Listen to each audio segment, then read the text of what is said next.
Hello everyone, welcome back to channel. मैं सत्यम कुमार और आज हम इस वीडियो स्टार्ट करने वाले हैं क्लास 9 से चैप्टर सर्कल का थ्योरम नंबर 5। इसके पहले वाले वीडियो में हमने थ्योरम नंबर 4 तक कर लिया था। आई होप आप वो देखोगे तो आपको समझ में आया होगा। तो चलिए बिना किसी देर के हम स्टार्ट करते हैं थ्योरम नंबर 5 को। ठीक है, थ्योरम नंबर 5 क्या बोलता है? Equal chords of a circle are equidistant from the centre of the circle. I hope आपको पता होगा कॉर्ड्स वगैरह क्या होते हैं।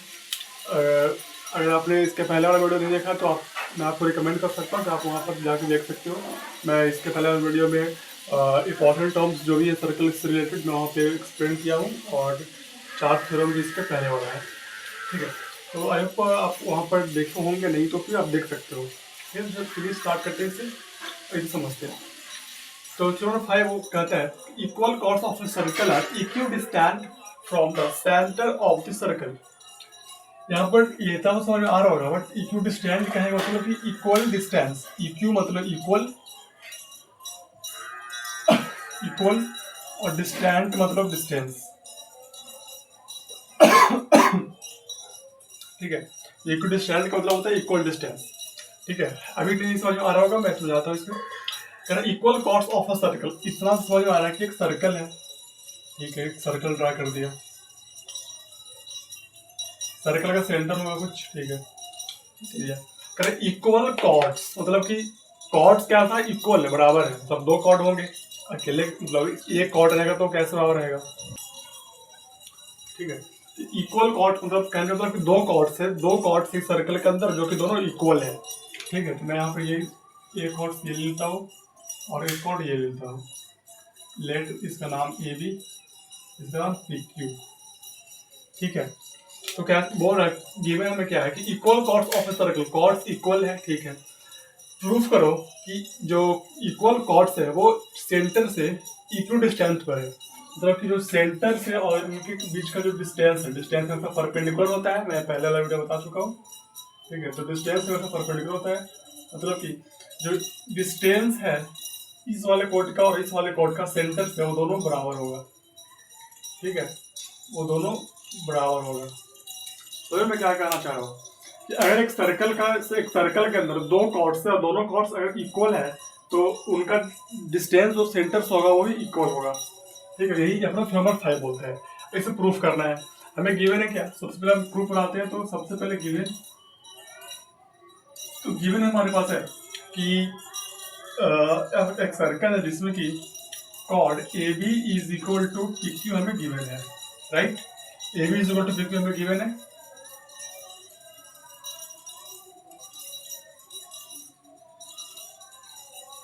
ए B is equal to P Q हमें गिवन है। हमें प्रूफ क्या करना है कि जो परपेंडिकुलर डिस्टेंस है O M is equal to O N करना है कि इन दोनों का डिस्टेंस भी इक्वल होगा।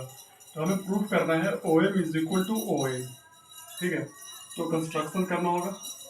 वैसे ही मैं बता रहा हूँ, यहाँ पे कंस्ट्रक्शन का कारण बता रहा हूँ। काफी बच्चे समझ नहीं पाते कि आखिर कंस्ट्रक्शन हो रहा है क्या। काफी टीचर बताते नहीं है, तो आपसे बोलते कंस्ट्रक्शन करो। ठीक है, तो बस यही होगा। मैं आपको बताता हूँ कि कंस्ट्रक्शन क्यों हो रहा है। देखो, इसके पहले वाला अगर वीडियो आप देखे हैं या फिर आप इसके पहले वाला थ्योरम पढ़ चुके हैं तो आपने देखा होगा कि हम दो ट्रायंगल बनाते हैं। किसी भी चीज़ को इक्वल करना होता है तो हम दो ट्रायंगल बनाते हैं और दोनों को कन्ग्रुएंस कर देते हैं और सिंपलिसिटी से इक्वल कर देते हैं।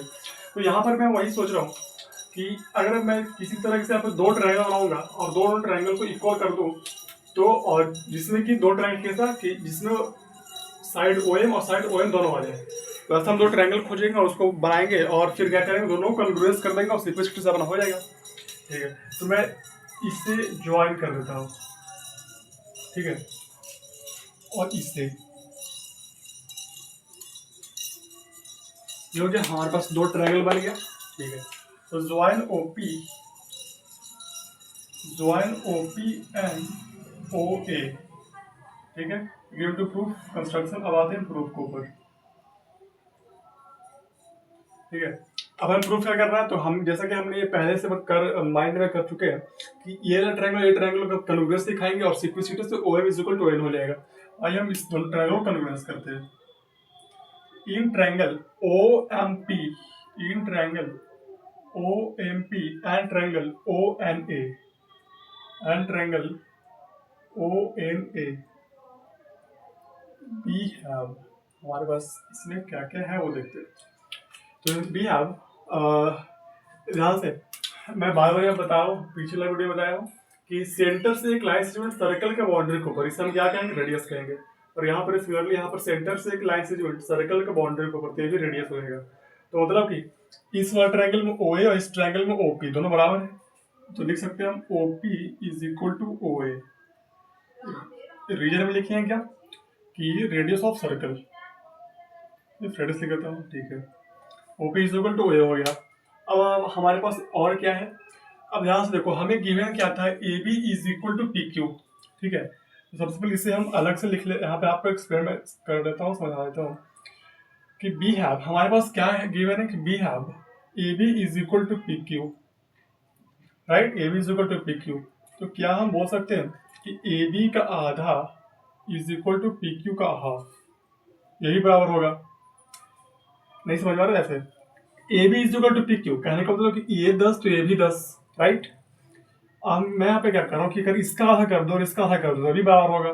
तो अगर 10 का आधा कर दो और ये 10 का आधा कर दो तो 5 इज इक्वल टू 5, मतलब ये भी बराबर आ गया, 5 इज इक्वल टू 5, मतलब कि अगर दो चीज आपस में बराबर है तो उसका आधा भी बराबर होगा, ठीक है। ये हो गया। तो ये चीज आपने उसमें पढ़ा होगा, एक्सियोम पोस्टुलेट वगैरह होता है ना, उसमें आपने पढ़ा होगा, ठीक है। तो पता नहीं इस पढ़ना है कि नहीं पढ़ना है, बट मैंने पढ़ा था, ठीक है। तो ये हो गया आधा का आधा, समझ, आई होप आपको समझ आ गया होगा कि ये कैसे बराबर होगा। तो हम यहाँ पे क्या कर रहे थे कि अगर हमारे पास AB is equal to PQ है तो हमने क्या कहा कि AB का आधा इक्वल टू PQ का आधा हो जाएगा। बिल्कुल सही बात है, हो जाएगा। इससे हम क्या कर सकते हैं, तो हम एक थ्योरम लगा सकते हैं इसमें कि हमें पता है कि PQ एक कॉर्ड है और हमने एक थ्योरम पढ़ा है। क्या थ्योरम पढ़ा है कि अगर एक कॉर्ड है, इसके पहले वाला थ्योरम था ना कि एक अगर कॉर्ड है और इसके पहले का पहले वाला थ्योरम, अगर एक कॉर्ड है, थ्योरम नंबर 3 शायद, एक कॉर्ड है और सेंटर से एक लाइन से एक परपेंडिकुलर अगर आएगा तो कॉर्ड को बाइसेक्ट कर देगा, तो ये परपेंडिकुलर ही आ रहा है, डिस्टेंस परपेंडिकुलर होता है, तो परपेंडिकुलर आ रहा है, तो मतलब ये वाला बराबर हो जाएगा और ये वाला बराबर हो जाएगा, मतलब ये आपस में बराबर हो जाएगा, क्योंकि AB is equal to PQ है तो AB का आधा और PQ का आधा बराबर हो जाएगा। अगर आपको समझ में आ रहा होगा, तो मतलब अगर कुल मिला के हम लिखना चाहें तो हम बोल सकते हैं PM is equal to QM is equal to AN is equal to DN, right. ये अपना हो जाएगा, ठीक है। AB is equal to PQ है, AB का आधा PQ का आधा बराबर हो जाएगा, ठीक है। तो अब हम यहाँ पे से उठा सकते हैं कुछ, क्या उठा सकते हैं, तो PM is equal to AN, PM is equal to AN, PM is equal to AN, ये इसके बराबर है, इसके बराबर है, तो यहाँ पर से सब बराबर है, तो PM is equal to AN, ठीक है। इसको लिख सकते हैं प्रूव्ड, ठीक है। इसको हम यहाँ पे प्रूव्ड किए हैं, ठीक है। ये हो गया। और फिर क्या है, एक हमारे पास राइट एंगल ट्रायंगल है, राइट। इसमें भी 90 डिग्री बन रहा है और इसमें भी 90 डिग्री है, तो हम बोल सकते हैं कि angle OMP is equal to angle ONA both 90 degree, ठीक है, बोथ 90 डिग्री। देयरफॉर हमारे पास तीन चीज आ गया, 3 थिंग्स आ गए हमारे पास इक्वल में, तो हम क्या बोल सकते हैं कि triangle OMP is congruence to triangle ONA by RHS criteria से, ठीक है। और यहाँ पे ऐसे नहीं कर देगा साइड एंगल साइड से, नहीं, यहाँ पर RHS हो रहा है। RHS से क्यों हो रहा है, क्योंकि यहाँ पर मैंने पहला वीडियो बताया था, और RHS से क्यों हो रहा है, क्योंकि RHS में होता क्या है कि एक 90 डिग्री मिल जाए और हाइपोटेनस एक आ जाए और कोई एक साइड आ जाए, या तो ये वाला साइड या तो ये वाला साइड, ठीक है। तो अपना RHS से कॉन्ग्रुएंस हो गया, तो क्या हम बाय CP स्ट्रिक्ट से बोल सकते हैं, corresponding part of congruent triangle से। CP स्ट्रिक्ट से हम क्या कर सकते हैं कि हमें प्रूफ कर रहा है OM is equal to OA, तो क्या हम OM is equal to OA कर सकते हैं CP स्ट्रिक्ट से proof, OM is equal to OA, hence proof. यह प्रूफ कर रहा था, हम लिख सकते हैं कि हेंस ये लिख सकते हैं कि equal chords of a circle are equal distance from the centre of the circle, इस थ्योरम अपना प्रूफ होता है, ठीक है। आई होप आपको समझ में आया होगा कैसे इस थ्योरम को हम प्रूफ करते हैं। बहुत ही ईजी था, कुछ नहीं करना था, बस मैं फिर से एक बार रिकैप कर दे रहा हूँ, ठीक है। थ्योरम नंबर 5 था कि थ्योरम नंबर 5 क्या बोल रहा था कि equal chords of a circle are equidistant from the centre of the circle, मतलब कि इक्विडिस्टेंट का मतलब है कि इक्वल डिस्टेंस, मतलब कि जो अगर एक सर्कल है उसमें दो कॉर्ड्स है, दो इक्वल कॉर्ड्स है, तो उनका डिस्टेंस जो सेंटर से होगा, उन दोनों का डिस्टेंस जो सेंटर से होगा वो इक्वल होगा, ये हमें प्रूफ करना था। तो हमने देखा कि हमें गिवन है AP AV is equal to P Q, हमें कॉर्ड से गिवन है, हमने देखा प्रूफ करना है O M is equal to O N करना है प्रूफ। तो हमने देखा कि हमें दो ट्रायंगल चाहिए, वैसा दो ट्रायंगल जिसमें कि ये दोनों साइड आ जाए। ऐसा क्यों सोचा, वैसा सोचने मतलब ऐसा क्यों सोचा, तो वो दोनों ट्रायंगल को हम कन्फ्यूज कर देंगे और सिंपलिसिटी से दोनों को बड़ा इक्वल कर देंगे। ठीक है, तो हमने इसको कंस्ट्रक्शन से दो ट्रायंगल ला दिए जिसमें कि दोनों साइड आ रहा था। फिर हमने देखा कि ये दोनों आरएचएस से ये कन्वर्जेंस हो रहा है, तो हमने इसको आरएचएस से कन्वर्जेंस कर दिया, उसको हम सिंपलिसिटी से ओएन को टोल कर दिए। देयरफॉर हम बोल सकते हैं कि equal chords of a circle are equal distance from the centre of the circle. Hence proof. I hope आपको समझ में आया होगा थ्योरम नंबर 5 कैसे होता है। और मिलते हैं हम अगले नेक्स्ट वीडियो में, अपकमिंग वीडियोस में मिलते हैं थ्योरम नंबर 6 की तरफ। ठीक है, और जी नहीं पता मैं बता देता हूँ, मतलब कि अगर आप चाहते हो तो मुझे आप वहाँ पर देख सकते हो। मतलब एक मेरा अलग चैनल ब्लॉग वाला चैनल मैं बनाया हूँ, 15 अगस्त को सर मैं 15 वीडियो डाला था उसमें। ठीक है, तो अगर आप देखना चाहते हो तो आप वहाँ पर जा सकते हो। कैसे जाना है, तो मेरे चैनल के प्रोफाइल, ये जो अभी चैनल है जिस पर वीडियो देख रहे हो, इसके प्रोफाइल पर जाना है और वहाँ पर एक लिंक होता है ना, वो आपको दिख जाएगा।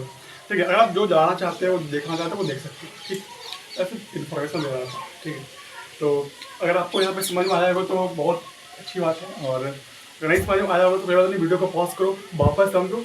100% मैं कह रहा हूँ आपको समझ में आ जाएगा, क्योंकि मैं यहाँ पर मतलब सारा डॉट्स को, मतलब मुझे मैं भी क्लास 10th में पढ़ता हूँ, मैं भी क्लास 9th से थोड़ा दिन पहले ही पढ़ा हूँ, 8 महीने पहले। तो मुझे पता है कि बच्चे लोग मैं कहाँ पर फंसता था। ठीक है, तो वही मैं आपको यहाँ पर समझाने की कोशिश कर रहा हूँ। आई होप, मुझे नहीं लगता कि इस वीडियो को देखने के बाद आपको कहीं और जाने की जरूरत पड़ेगा और फिर आप मतलब इसमें फंस रहे होगे। ठीक है, तो ठीक है, मिलते हैं अगली वीडियो में, और अगले थ्योरम के साथ। तब तक के लिए पढ़ो लिखो, मजे करो, मिलते हैं अगली वीडियो में।